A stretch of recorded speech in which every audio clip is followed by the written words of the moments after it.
राधे राधे भक्तों, राधे राधे, हरे कृष्णा। भक्तों, आज मैं आप लोगों को मार्गशीर्ष मास की कृष्ण पक्ष की उत्पन्ना एकादशी की कथा सुनाऊंगी। इसे अंत तक अवश्य ही सुनिएगा। इस दिन क्या चीज़ें पारण करनी है, कितने बजे पारण करनी है, इसे मैं सभी विस्तार से सुनाऊंगी। क्या चीज़ से कब कैसे पारण करनी है उसे मैं आपको बताऊंगी। इसे अंत तक अवश्य ही सुनिएगा। भक्तों, एकादशी का व्रत मार्गशीर्ष मास के कृष्ण पक्ष की उत्पन्ना एकादशी से ही शुरू की जाती है। इस एकादशी का व्रत मनुष्यों को मूर्खता त्याग कर सभी को करना चाहिए।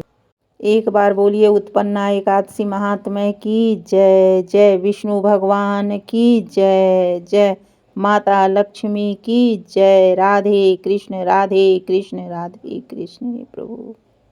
श्री सूत जी बोले, हे मुनियों, विधि सहित इस एकादशी महात्म्य को भगवान श्री कृष्ण ने कहा था। भक्तजन ही इस व्रत को प्रेम पूर्वक सुनते हैं और इस लोक में अनेकों सुखों को भोग कर अंत में विष्णु पद को प्राप्त करते हैं। श्री सूत जी ने कहा, हे प्रभु, इस एकादशी व्रत का महात्म्य क्या है? इस व्रत को करने से क्या पुण्य मिलता है और इसकी विधि क्या है, सो आप मुझसे कहिए। ऐसा सुनकर श्री भगवान ने कहा कि हे अर्जुन, सबसे पहले हेमंत ऋतु के मार्गशीर्ष महीने में कृष्ण पक्ष की एकादशी का व्रत करना चाहिए। दशमी की शाम को दातुन करनी चाहिए और रात को भोजन नहीं करनी चाहिए। एकादशी को सुबह संकल्प नियम के अनुसार कार्य करना चाहिए। स्नान करने से पहले शरीर पर मिट्टी का लेपन लगाना चाहिए। चंदन लगाने का मंत्र इस प्रकार है। अश्व क्रांते रथ क्रांते विष्णु कांते वसुंधरे अवृतापि वराहेण कृष्णेन शतावाहुना मृतिके हर में पाप यनम्य पूर्वक संचितम त्वया हतेन पापेन गच्छामि परमागतिम। स्नान के बाद धूप दीप नैवेद्य से भगवान का पूजन करना चाहिए। रात को दीप दान करना चाहिए। ये सकर्म भक्ति पूर्वक करना चाहिए। उस रात को नींद और स्त्री प्रसंग को त्याग देना चाहिए। एकादशी के दिन तथा रात्रि में भोजन सत्संग आदि शुभ कर्म करने चाहिए। उस दिन श्रद्धा पूर्वक ब्राह्मणों को दक्षिणा देनी चाहिए और उससे अपनी गलतियों की क्षमा मांगनी चाहिए। धार्मिक जनों को शुक्ल पक्ष और कृष्ण पक्ष की दोनों एकादशियों को एक साथ समझना चाहिए। उसमें भेद मानना उचित नहीं है। ऊपर लिखी विधि के अनुसार जो मनुष्य एकादशी का व्रत करते हैं उनको शंखोद्वार तीर्थ एवं दर्शन करने से जो पुण्य मिलता है वह एकादशी व्रत के पुण्य के 16वें भाग के बराबर भी नहीं। व्यतिपात योग्य में संक्रांति में तथा चंद्र सूर्य ग्रहण में दान देने से और कुरुक्षेत्र में स्नान करने से जो पुण्य प्राप्त होता है वह पुण्य मनुष्य को एकादशी का व्रत करने से प्राप्त होता है। जो फल देवपाठी ब्राह्मणों को 1000 गो दान करने से मिलता है उससे 10 गुना अधिक पुण्य एकादशी का व्रत करने से मिलता है। 10 श्रेष्ठ ब्राह्मणों को भोजन कराने से जो पुण्य मिलता है वह एकादशी के पुण्य 10वें भाग के बराबर होता है। निर्जल व्रत करने का आधा फल एक बार भोजन करने के बराबर होता है। उपरोक्त कोई सा एक व्रत जरूर करना चाहिए। एकादशी का व्रत करने पर ही यज्ञ दान तप आदि मिलते हैं, अन्यथा नहीं। अतः एकादशी को अवश्य ही व्रत करना चाहिए। इस व्रत में शंख से जल नहीं पीना चाहिए। मछली सूअर तथा अन्न एकादशी के व्रत में वर्जित है। एकादशी व्रत का फल 1000 यज्ञों के भी अधिक है। ऐसा सुनकर अर्जुन ने कहा, हे भगवान, आपने इस एकादशी के पुण्य को अनेक तीर्थों से श्रेष्ठ तथा पवित्र क्यों बताया है, सो अब आप विस्तार पूर्वक कहिए। भगवान बोले कि हे अर्जुन, सतयुग में एक महा भयंकर दैत्य हुआ था। उसका नाम मूर था। उस दैत्य ने इंद्र आदि देवताओं पर विजय प्राप्त कर उन्हें उनके स्थान से गिरा दिया है। तब देवेंद्र ने महादेव जी से प्रार्थना की है, शिव शंकर, हम सब देवता मूर दैत्यों के अत्याचारों से दुखित हो मृत्यु लोक में अपना जीवन व्यतीत कर रहे हैं। अंत देवताओं की हालत का तो मैं वर्णन ही नहीं कर सकता। आप कृपा कर इस महान दुख से छूटने का उपाय बतलाइए। शंकर जी बोले कि हे देवेंद्र, आप विष्णु भगवान के पास जाइए। तब इंद्र और अन्य देवता महादेव जी के वचनों को सुनकर क्षीर सागर गए। यहाँ पर भगवान विष्णु शेष शैया पर शयन कर रहे थे। भगवान को शयन करते देखकर देवताओं सहित इंद्र ने स्तुति की। हे देवताओं के देव, आप स्तुति करने योग्य हैं, आपको बारंबार प्रणाम है। हे दैत्यों के संहारक, हे मधुसूदन, आप हमारी रक्षा करें। हे जगन्नाथ, समस्त देव दैत्यों से भयभीत होकर हम आपकी शरण में आए हैं। इस समय दैत्यों ने हमें स्वर्ग से निकाल दिया है और हम सब देवता पृथ्वी पर विचरण कर रहे हैं। अब आप ही हमारी रक्षा कीजिए। देवताओं के द्वारा करुणापूर्ण वाणी सुनकर श्री विष्णु भगवान बोले कि हे देवताओं, वह कौन सा दैत्य है जिसने देवताओं को जीत लिया है? भगवान के उस अमृत रूपी वचनों को सुनकर इंद्र बोले कि हे भगवान, प्राचीन समय में नाड़ी जंग नाम का एक दैत्य था। उस दैत्य की ब्रह्म ने वंश उत्पत्ति हुई थी। उसी दैत्य के लड़के का नाम मूर है। उसकी राजधानी चंद्रावती है। उस चंद्रावती नगरी में वह मूर नामक दैत्य निवास करता है, जिससे अपने बल से समस्त विश्व को जीत लिया है और सब देवताओं को देवलोक से निकालकर इंद्र, अग्नि, यम, वरुण, चंद्रमा, सूर्य आदि लोकपाल बनाए हैं। वह स्वयं सूर्य बनकर पृथ्वी को तापता है और स्वयं मेघ बनकर जल की वर्षा करता है। अतः आप उस बलशाली भयानक दैत्य को मारकर देवताओं की रक्षा करें। इंद्र के ऐसे वचन सुनकर श्री विष्णु भगवान बोले कि हे देवताओं, मैं तुम्हारे शत्रुओं का शीघ्र ही संहार करूंगा। अब आप उस चंद्रावती नगरी को जाइए।